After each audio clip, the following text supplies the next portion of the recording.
Meeting was we had a meeting regarding हमारा meeting था regarding all the elected MDCs and MLAs, EMs. आने वाले 20-25 दिन के अंदर हमारा पार्टी को पूरा रिस्ट्रक्चर कर रहे हैं from primary level, block level, central level and core committee. हम पूरा लोगों को अब तिपरा-मोथा में, YTF में और TWF में पूरा हम लोग रिस्ट्रक्चर करेंगे पार्टी को.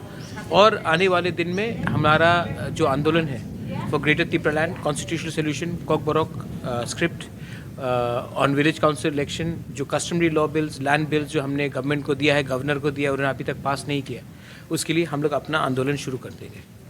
इसी के लिए आज हमारा मीटिंग हुआ और हमने अपने सब MLAs, MDCs को बोला है अब घर में बैठकर कुछ नहीं होगा.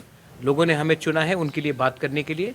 हमारा अभी टाइम आया है उन लोगों के लिए बात करने के लिए. और चिंता मत करो, पावर में कोई भी हो, हमें तिपरासा के लिए बात करना है और हम इसमें 1 इंच भी पीछे नहीं हटेंगे.